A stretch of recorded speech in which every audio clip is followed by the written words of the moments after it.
Hello friend, आज के दिया आर्टेर पक्ष থেকে আমি এখানে পিকনিকে এসেছি। সকাল থেকেই আছি, মুড়ি খাওয়া থেকে শুরু করে সব কিছুই ছিল। তার মধ্যে একটা এক্সট্রা পাওয়া স্যারের কাছ থেকে যেটা হলো আমাদের হচ্ছে থ্রিডি দেখা। থ্রিডি দেখেছি, ভীষণ এনজয় হয়েছে বাচ্চাদের সাথে। বাকিগুলো পরে পোস্ট করছি সঙ্গে থেকে।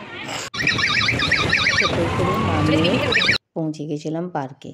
গিয়ে পার্কে জামুনিতে ছবি তোলা, মেয়ে স্যারের সাথে ছবি তুলতে ব্যস্ত ছিল। তারপরে টিফিন খেয়ে নিয়েছিলাম। টিফিনে ছিল পকুড়ি, বেগুনি আর শসা, লঙ্কা, পেঁয়াজ। খাওয়া দাওয়ার মাঝে একটু নাচা গানাও হয়ে গিয়েছিল। আবার তারপরে চলে গেছিলাম এই যে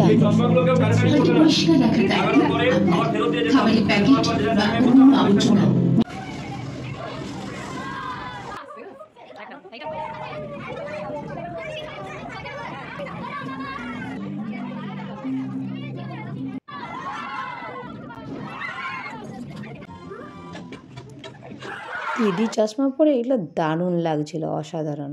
চলার পরেই ফিরে এসেছিল দুপুরের খাবার।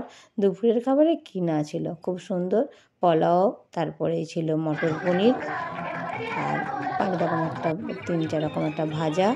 এই নিয়ে প্রথমে মেন কোর্স, তারপরেই শুরু হয়েছিল সাদা ভাত। ডাল ছিল, ডাল আমি খাইনি। তারপরে সাদা ভাতের উপরে পড়ে গিয়েছিল এঁচোড় চিংড়ি, দুর্দান্ত হয়েছিল। তারপরে ছিল মুরগির মাংস, চাটনি, পাঁপড়, মিষ্টি। খাওয়া দাওয়া তো হলো। খাওয়া দাওয়াতে পরে তারপরে আবার শুরু হয়ে গেছিল খেলা তো আকর্ষণীয় খেলা ছিল, প্রাইজ ডিস্ট্রিবিউশন ছিল, হাড়ি ভাগার মতো দুর্দান্ত খেলা ছিল।